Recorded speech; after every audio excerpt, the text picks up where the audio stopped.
and I guess we could segue into the superstar shakeup. You got to do the Vince voice because everyone's been asking for the shakeup. Oh yeah, so tonight, I wish we had Vince. I mean, why didn't he just come out and just cut a promo? Tonight we're gonna shake it up, So I don't know. I mean, I need to stress to everyone because we're doing this obviously Monday night. SmackDown has not happened yet, but I need to remind everyone that SmackDown is a 2-hour show, not a 3-hour show. So don't expect the same number of people being drafted back to SmackDown. All right, but tonight, I don't think I'm leaving anybody out, but the list of wrestlers who are now on Raw is Jinder Mahal, Bobby Roode, Kevin Owens, Sami Zayn, Dolph Ziggler, Drew McIntyre, Riot Squad, Breezango, Natty, and Baron Corbin. Yeah, well, and if you want to count the Singh brothers. Well, yeah, I mean, the Singh brothers, but one's is still recovering from surgery and one is just a mouthpiece. But what did you think of all the stars that went to Raw? Who did you like the most? Who did you dislike the most? Who are you curious to see how they work on Raw? Well, it kicked off with Jinder, and the crowd wasn't that into it. It wasn't a big, I think they maybe should have started off with Kevin Owens and Sami Zayn to kick off the show, but they wrestled last week, so no big surprise. And then, of course, they did the Stephanie thing where she's allowing them. She superseded what Kurt Angle said, and so they're on the show now. I'm happy for Owens and Zayn to be here. They'll cause some drama and some trouble. Segments will be fun and stuff like that. Raw needed that. Going down the list, Natty Neidhart, no big to do. Baron Corbin, maybe a new life for Baron Corbin here, recharged, refueled, almost taking the Seth Rollins gimmick, rebuild and restructure himself. Happy to see the Riot Squad. I like that they jumped in, but Bayley and Sasha just continue to not be able to get this feud done or going or anywhere, and the Riot Squad jumps them. I like Ruby Riott. I'm a fan. Sarah and Liv have a long way to go. We'll see what happens. Breezango got a win tonight, got a little pop from the crowd. They can do some fun segments too, be entertaining on Raw. Dolph Ziggler, as soon as I saw him, I just kind of shook my head. I mean, I know he signed a new contract. He's going to be here for a while. Drew McIntyre, though, comes out. That was a surprise. Drew was another one who a couple of years ago, people wouldn't have he would have been a bathroom break guy when he was doing three-man band. So ironic, isn't it, DT, that him and Jinder from three-man band, and Heath is here too, by the way, all three-man band, those two have reinvented themselves and are quote-unquote top guys now or budding top guys. Let's see what Drew McIntyre can do. I didn't like his last stint here. I wasn't crazy about his Impact stint, but he did do well in NXT. So the most effective, I'm going to go with Kevin Owens and Sami Zayn. They're going to be tearing it up, I'm sure, every week. I like them together. I don't want them to separate. And I'm going to go with Drew McIntyre as the third guy. Those three, Drew, Sami, and Kevin, are going to tear it up. The other guy, and Bobby Roode, yes, he was in the main event, but underwhelming as a face. He's not. I don't believe he's doing it for anybody. I haven't heard anybody put Bobby Roode over as a face. He's got to become a heel, or he's just going to be another also ran here. So I'm Drew McIntyre, Kevin Owens, and Sami Zayn will bring some excitement, I would say. The rest, I don't know, DT. We got a lot of mid carders, DT. We got a lot of mid carders, and I think Ruby Riott can be a player in the women's division if she breaks away from those two girls. Who would you say is a mid carder? Natty, Baron Corbin. Well, but yeah, Baron Corbin. Isn't that funny? He didn't even fucking come out. Yeah, Dolph Ziggler is a mid carder, in my opinion. Okay. Breezango are mid carders. Breezango. Yeah, I mean, and Liv and Sarah are, to me, they're barely mid card. I think if Ruby ever breaks away from them, they are just their finishers are really bad. DT, did you see Liv and Sarah give? I don't like Sarah Logan at all. I've already. God. I don't know why she's on the main roster with all of the women. With all of the women on the roster, I mean, I just. I don't know. I'm not, me personally, I had talked about some breakfast with Blassie. The person that I'm kind of happy about the most is Natty, ironically. And the reason why I say that is because, and I said this on Breakfast with Blassie, Natty is a veteran now, and I actually joked about this about a month ago. that, all this bullshit on social media of the women, rubbing Ronda Rousey the wrong way, that she's an outcast and she's pointing to the sign, and there's all this dissension on the women's roster. I said, you watch when footage starts coming out of all of these women training with Ronda Rousey, when you see all these women hugging Ronda Rousey, you're going to realize that all that bullshit on social media was just that, bullshit. And we have seen clips here and there of Ronda Rousey hugging women, training with women, and not even tonight. We trained together and this and that.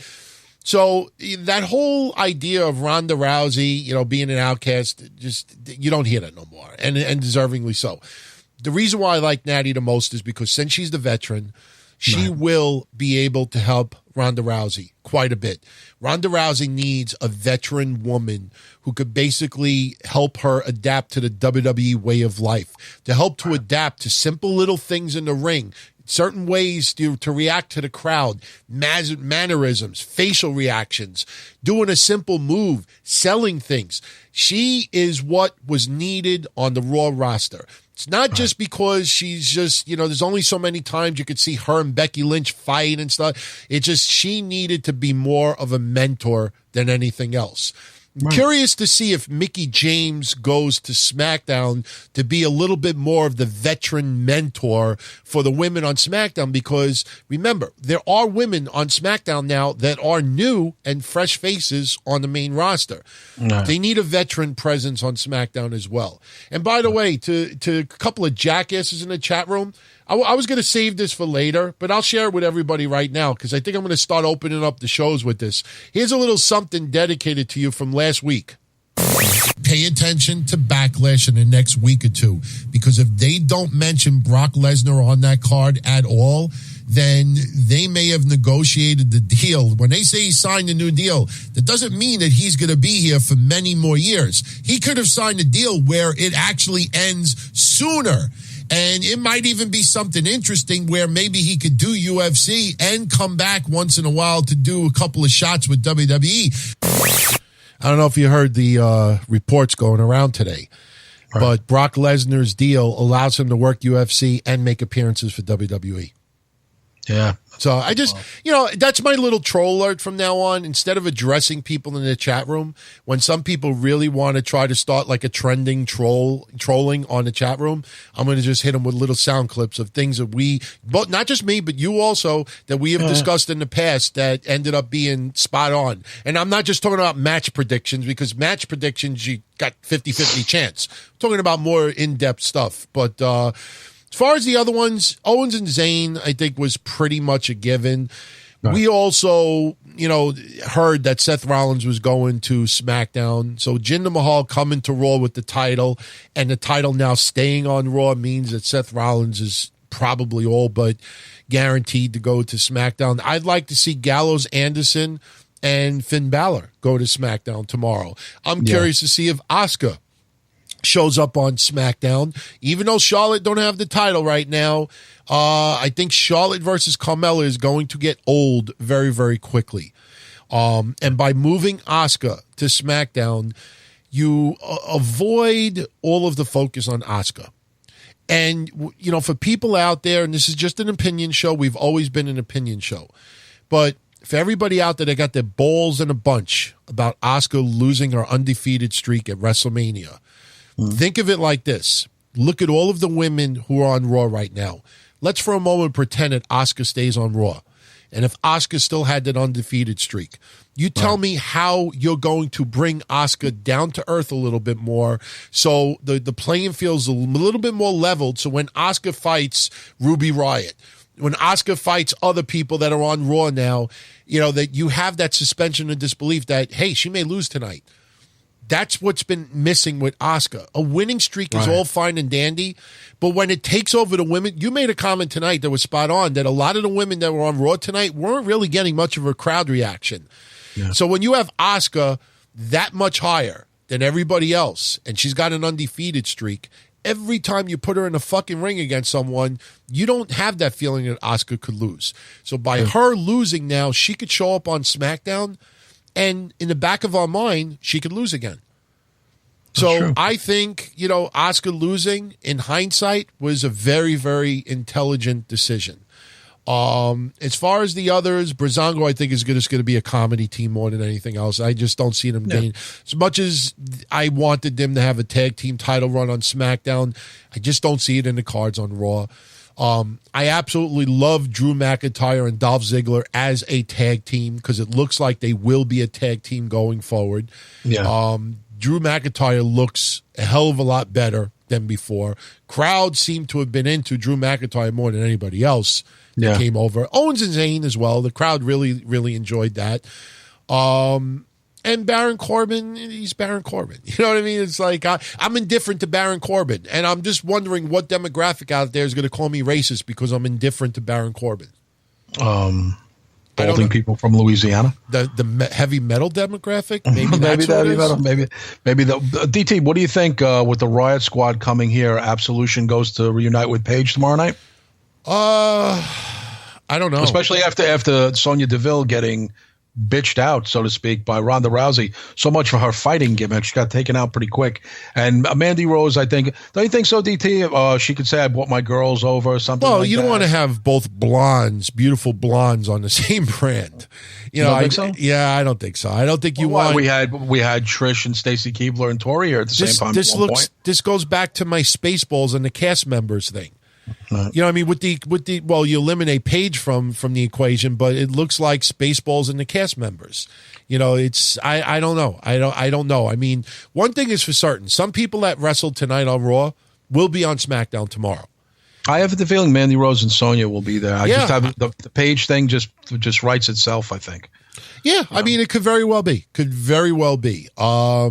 we'll wait and see what happens tomorrow. I mean, this time tomorrow night, we're going to know already as far as who made the jump over. I'm glad that Elias may still be on Raw. I don't know if I want Elias on SmackDown. I don't know either, DT. I was going to say people like he's going, bet your bottom dollar. I don't know. I'm not sure about that. And that's true, DT. Is that bad or good for Elias? I'm not sure. I think there's big plans for Elias. The only problem is Roman Reigns and Braun Strowman. And Samoa Joe. Maybe bringing him over there, DT. Elias can go after AJ Styles. I don't know. We got to see who gets the jump. I mean, if Finn Balor comes over, Finn Balor versus AJ Styles is a feud that everybody's going to want to see happen.